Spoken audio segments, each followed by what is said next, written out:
As spooks, we are more sinners than saints. I was informed that they get so much money from Pakistan. I said, what's the big deal? I mean, if they get so much money from Pakistan, I'm sure the Indian state can afford more than that. You called Ajit Doval a complete spook. Absolutely. What is the one thing that Mr. Doval, you think, without giving away any sensitive details, would be willing to risk that you would not? He'll be willing to risk everything. There's a gambler's instinct in him. And he's much more ruthless. Left to Ajit, he knows where the solution lies. If I claim that I know where the solution lies, I can tell you, Ajit, with his feet firmly on the ground, knows much better where the solution lies. And the solution to Kashmir lies somewhere in those three families. You mean the Abdullahs, the Muftis and the Loans? Or the Mirwais Omar Farooq? No. Which is the third family that I have missed? The Congress family. The Congress family. Congress family. The Gandhis, let's say.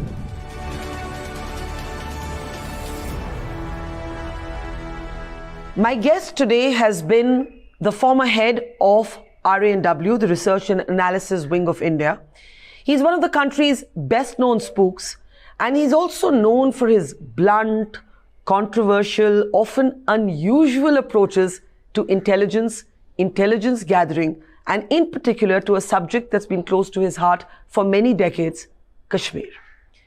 AS Dulat is just out with his memoirs, and as you can expect, it's rather deliciously indiscreet.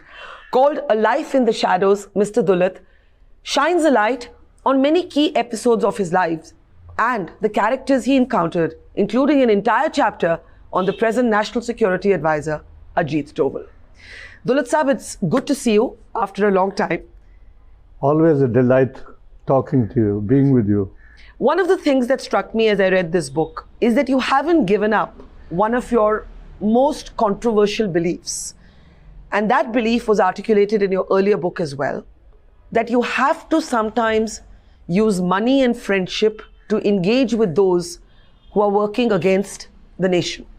You talk a lot about, for example, separatist Shabir Shah in this book, your attempts to turn him around, how you would even encourage separatists to drop by unannounced, uninvited at your house for a cup of tea.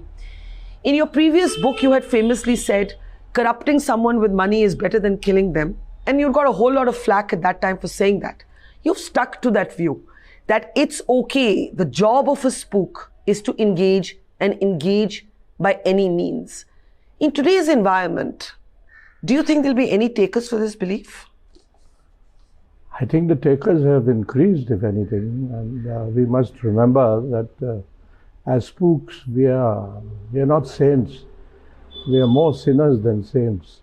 So I think this whole business about money is used all over the world, in corrupting people, in winning over people, in agent running. Money is main. But why spend money on those who are essentially in bed with Pakistan? Let me explain this to you, how the idea of money came to me. I'm not a moneyed person, and I don't throw around money.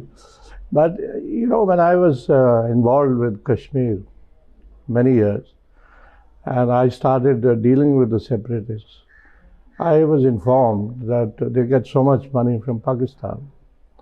I said, what's the big deal? I mean, if they get so much money from Pakistan, I'm sure the Indian state can afford more than that. So we'll increase on that, and then let us see. And so that's how it happened. I don't think that should be so surprising. There are people who don't belong to the world of sleuthing, who might ask you a very commonsensical question. Sure. And they would say, Mr. Dulat, why should the Indian state spend money on those who also take money from Pakistan, who have links to terror groups? Why are we spending money on these people? See, it's like this. When you're trying to turn around people, and like you said, who are working for Pakistan, then possibly it requires a little more investment. Today we've reached a stage in Kashmir where even the mainstream is suspect, or people look at them with suspicion. It's very sad. Because what has happened over the years is that, and this I think has been what India has been trying to do in Kashmir since '47, is to mainstream Kashmir, mainstream the leadership, get Pakistan out of their mind. And I think we've succeeded to a very, very large extent. Have you succeeded? You know, the mainstream is over, it's finished. There is no mainstream. I mean, I beg your pardon, there's no separatism left. There's one Mirwais who sits in his house, who's been under house arrest.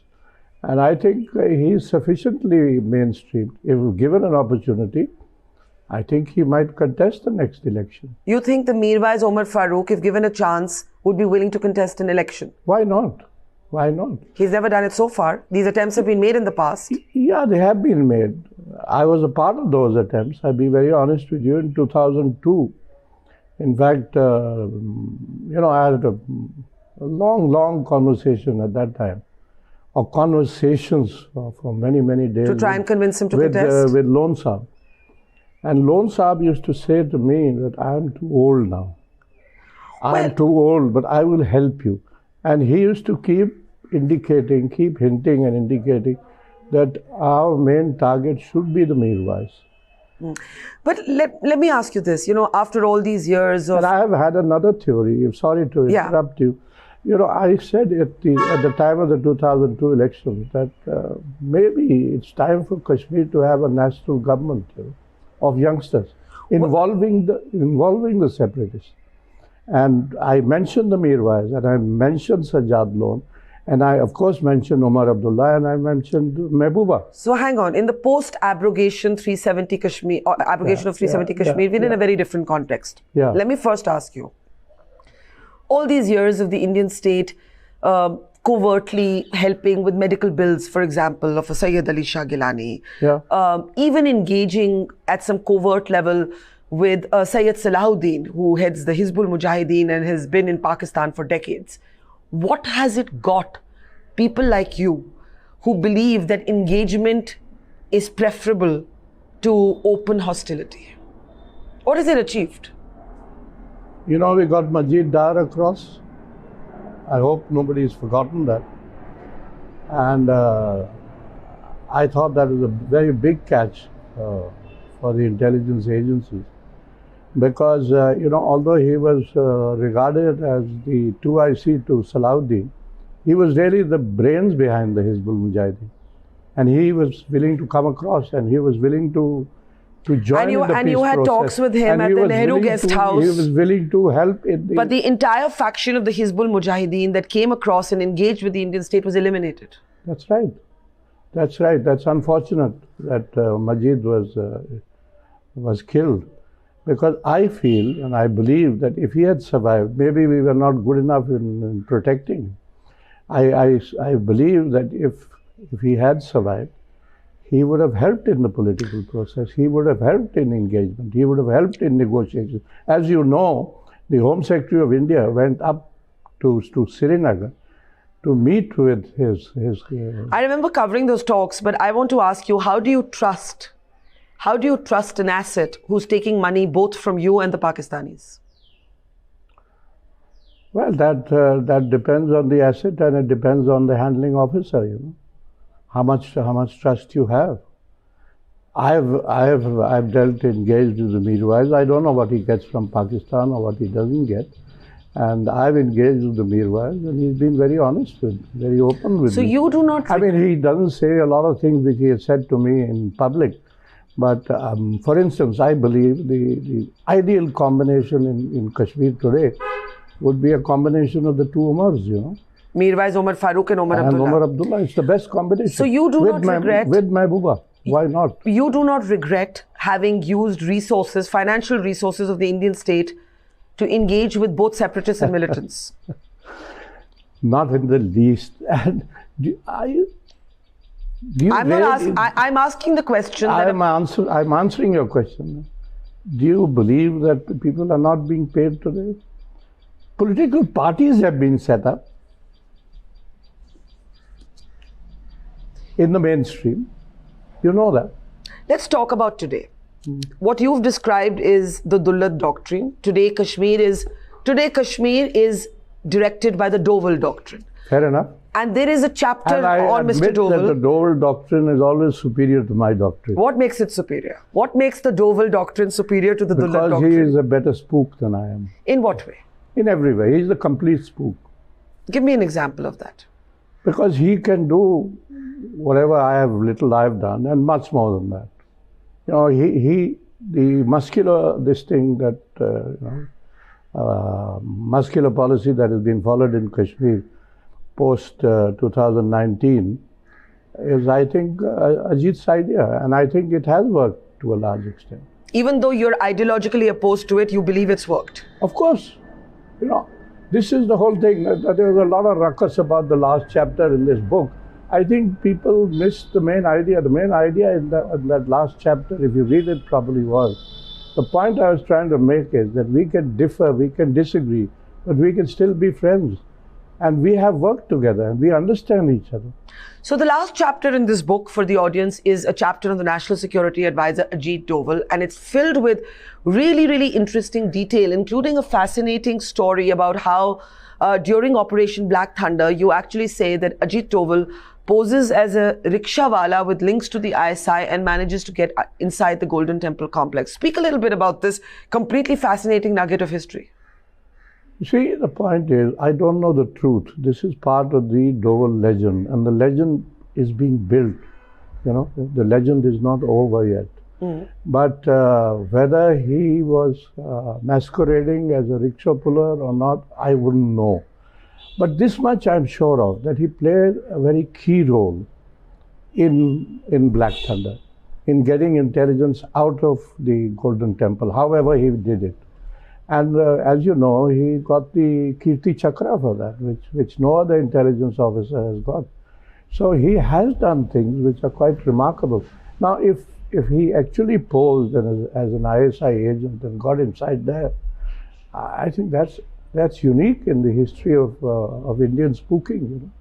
In some ways, you say he's like you. In the book, you say, in the way that he's ready to be unconventional.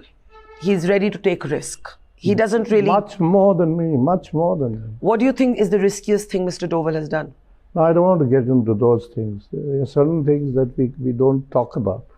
But I have mentioned, and that is that, you know, we worked together on Kashmir. I was at headquarters and he was posted in Srinagar, and we worked together. We worked very closely. Now, his ways are very different from mine, and I knew that. What's the biggest difference between Ajit Doval and AS Dulat? Because I'm quite open about things. You know, like you said, I invite everybody. Everybody knows. I mean, most people disapproved of my ways of getting people into my house. You know, they said, we have other places for you to meet. Safe houses and so on. Safe houses. Why are you getting people home? But I thought it was the best way of winning trust, you know. If Shabir started visiting our little small place, a D2 flat in Kidwainagar, obviously he felt more reassured. But you also allude to the fact that you think that the Muftis, Mehbooba Mufti and the PDP, could have been a project that was supported by Mr. Ajit Doval back in the day. Now, let me tell you very, very honestly, when it happened, I'd never thought about it. And if somebody had told me in 2002 that this is Mr. Doval's project, I wouldn't have believed. Today? Today, that story lingers, you know. And now I'm hearing it increasingly from Kashmiris. What do you think? I don't want to name names.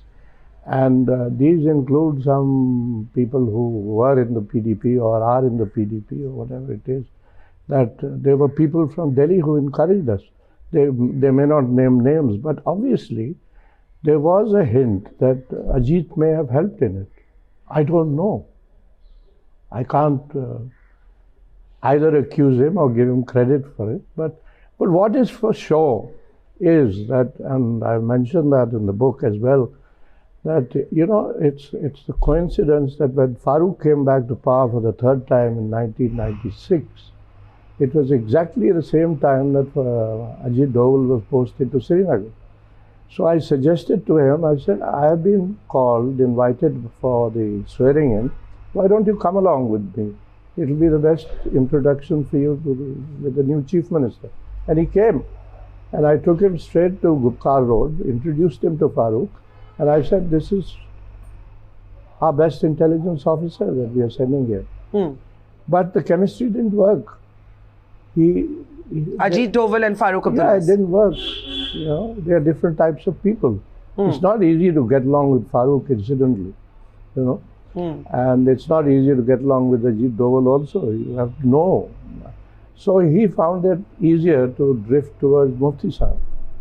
And that's where the story begins, about the possibility of his involvement in helping in the PDP.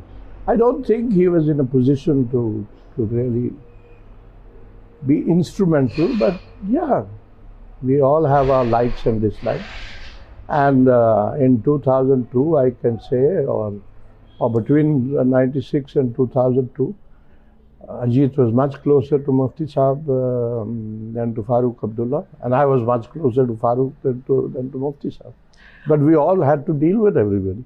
Well, a lot of water has flown, in the Jhelum since then. Yeah. Here's the question. You called Ajit Doval a complete spook. Absolutely. What is the one thing that Mr. Doval, you think, without giving away any sensitive details, would be willing to risk that you would not? He'd be willing to risk everything. There's a gambler's instinct in him, and he's much more ruthless about doing things. You know, I still hold back. It's not that we don't play tricks. All spooks play tricks, but my tricks are quite open. And you know, do you consider him a friend today? Ajit, a very good friend. I don't know what he thinks about me. I think Ajit, he's always been a good friend. I mean, we worked together. You know. There's been a paradigm shift in... You know, when he set up the Vivekananda Foundation, let me tell you, he invited 4 or 5 of us for lunch and wanted to know how to get this thing moving forward. And we had lunch together. And I said, Ajit, anything that you do will move forward automatically. And look where the Vivekananda Foundation has gone. Yeah? He's instrumental in bringing a paradigm shift in how the Kashmir issue is thought of today. And you talk about this in the book. At one point he says... I don't believe that this is the way Ajit would like it to play out. You don't think this is his Kashmir doctrine? I don't think that he is in complete control politically. Explain that. That is that I think...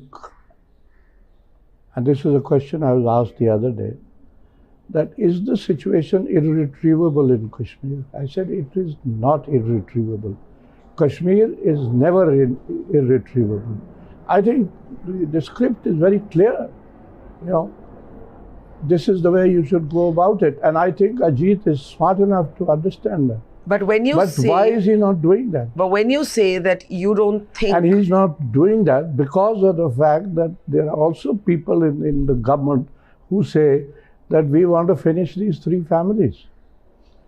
And the solution to Kashmir lies somewhere in those 3 families. You mean the Abdullahs, the Muftis and the Loans? Or the Mirwais Omar Farooq? No. Which is the 3rd family that I have missed?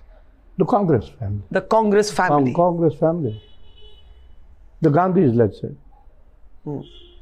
Here's my question. You believe that left to himself, as we're given his training as a spook, Mr. Doval would not like to see a complete shutdown of dialogue in Kashmir as we saw in the aftermath of the abrogation. Left to Ajit, he knows where the solution lies.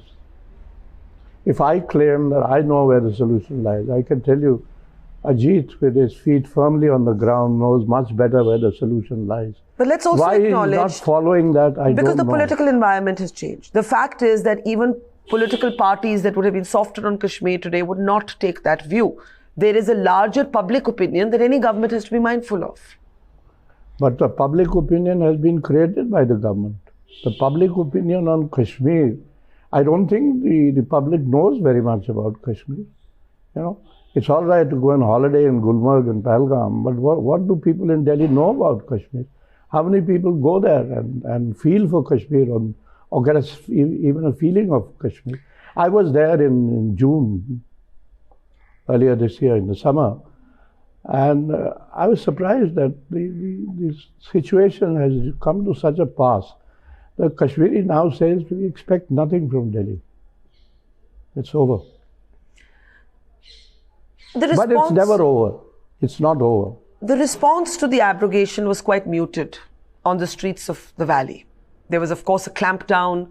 There's also an argument, as several separatists would argue, this is a constitutional debate within India. There could be many reasons why it was muted. My question is this: what do you see happening next in Kashmir? You see, Kashmiris want or crave peace more than anything else. They want out. They've had more than enough years of militancy, hardship, loss of employment, everything. Everything has gone wrong for Kashmir. They want out. But they want out with dignity, you know. And that if we are a part of India, then why don't you treat us like the rest of India? But look what's happening with the pandits today. It's turned full circle. You have the pandits who were, taken back as part of a special government employment program on protest for weeks altogether, saying we cannot be forced to work here. We do not feel safe. Targeted killings of minorities continues. Religious minorities in Kashmir continues. The Lieutenant Governor is now talking about no salaries for those who are not showing up at work. So I just wonder where you get your optimism that nothing is irretrievable, because this is a government that actually gave its word to protect the pandits. And the pandits have been on dharna, notwithstanding... Which government? I'm saying the BJP's commitment has been... No government, I'm sorry to say, no government since the early 1990s. Every government has talked about it, but no government has really tried to get the Kashmiri pandits back to Kashmir. And the way to get the Kashmiri Pandit back to Kashmir is to get the Kashmiris involved in that process. Not by setting up colonies for them, not by giving them special employment. It'll never work. You get the Mirwais to invite the Kashmiri Pandits. You get Mehbooba to invite the Kashmiri Pandits. And yes, it might start happening. You see, what you talked of killings. Yeah, there have been targeted killings. And then we come to the question of Kashmiriyat, which is oft raised. Does Kashmiriyat exist? And I've always argued, and some pundits have agreed, some pundits have disagreed. But there are enough pundits who agree that Kashmiriyat will never die in Kashmir.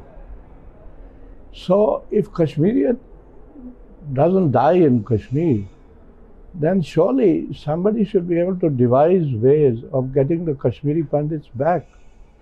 Otherwise, these targeted killings, I don't think, in all these years, if you look back and think back, when have they been targeted? There are Kashmiri Pandits who stayed back in the valley, and they have not been targeted. They have not been killed. Well, we've had... Vijay Dhar has been there. He set up a Delhi public school, and he's doing extremely well. I don't think he faces a threat from anybody. You can't say that the Pandits are not vulnerable. We have seen a spate of killings in the last year that are targeted in the non-Muslim locals and migrant workers even from states like Bihar. That's right. That is because of the fact that every now and then we raise this question of a demographic change in Kashmir. Why do we need to do that? No?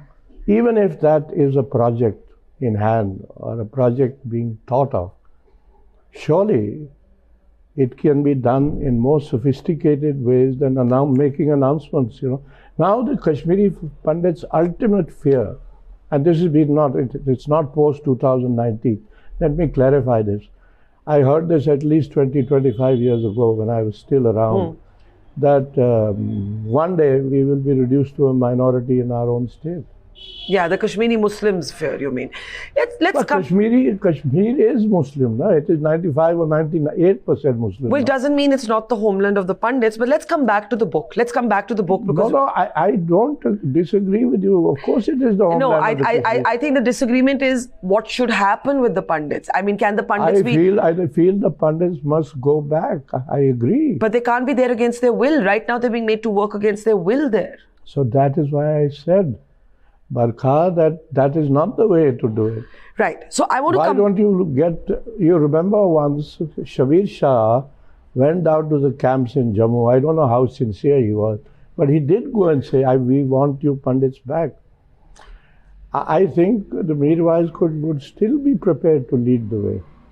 Let's come back to the book. You talk a lot about many characters, but also Farooq Abdullah, whom you've got to know very well over the years. So I hope. So you hope. Now, in your opinion, given everything that has been said and done, the house arrests, now the release, a certain amount of political activity is back in Kashmir. We can probably expect statehood to be restored, elections to be held. Do you believe that the National Conference could consider working with the BJP again? I think the answer lies in two things. One is an election and what kind of result it produces. And second is is the BJP prepared to extend its hand to Farooq Abdullah or to Umar Abdullah? And if it were? Then who knows what might happen. Over the years, there's been a certain degree of sometimes tension between the two generations of the Abdullah family. I even remember long back covering... Let's make that, I've got your point. Let's make that very clear. Yeah. And as long as Farooq is around, and I hope he's around for a long time, there's nobody in Kashmir who can claim to be anywhere close to him. Yet, the son has a role. If there were to be a national conference government, it will be Umar Abdullah who will be chief minister. So that is his role. But managing the party, running the party, getting to people, there's nobody. Farooq is head and shoulders above everybody. And the Kashmiri leadership today, to ask anybody in Kashmir who is honest, they will admit to this, that there is nobody of Farooq's stature around. Now Sajjad has left the PhD. The group of parties working together. Before he left the PhD, I don't want to say too much because Sajjad is an old friend, but he had lunch with me and he was so impressed with Farooq. He says, this is a new, reincarnation.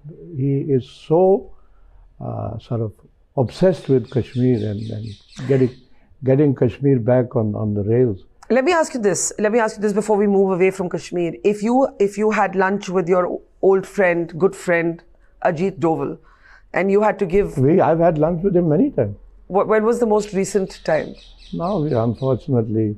So if you were to, in the next few days, have lunch with him, and prescriptively give him your counsel on Kashmir to do one thing, what would that one thing be?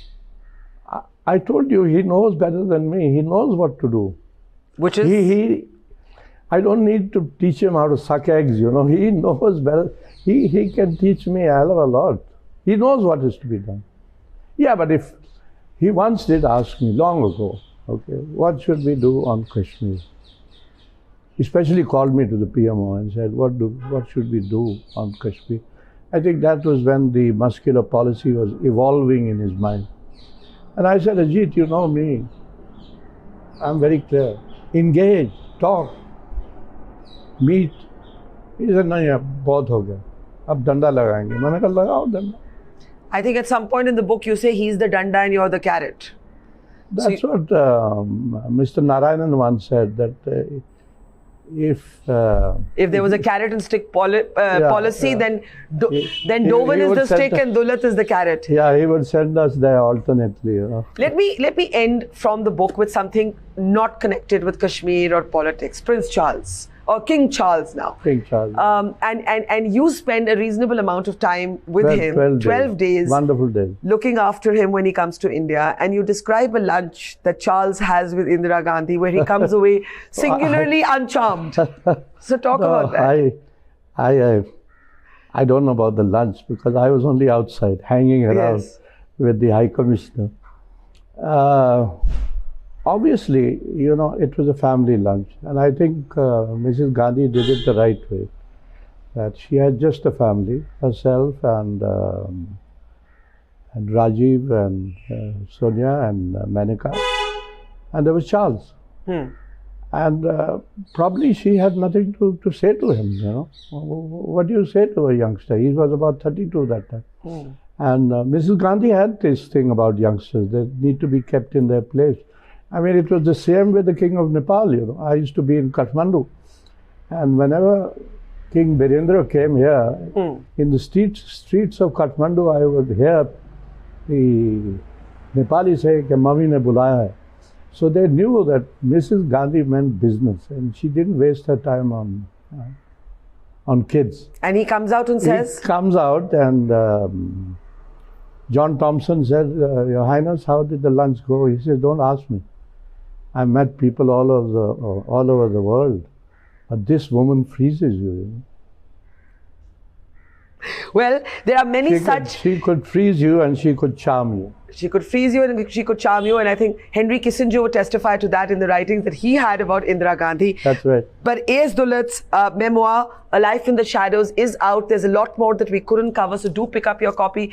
You may not agree with A.S. Dulat, but you will always find yourself either wanting to argue with him or it gets you thinking, and that's what a good book is all about. Thank you, Dulat. It's our pleasure as always. Thanks, Barkha. Thank you. Always a pleasure to talk to you. A delight, as I said. Thank you, sir. It's great to see you here. Thank you for watching our work. If you haven't subscribed yet, don't forget to click the bell icon and subscribe to Mojo Story and support independent, robust journalism.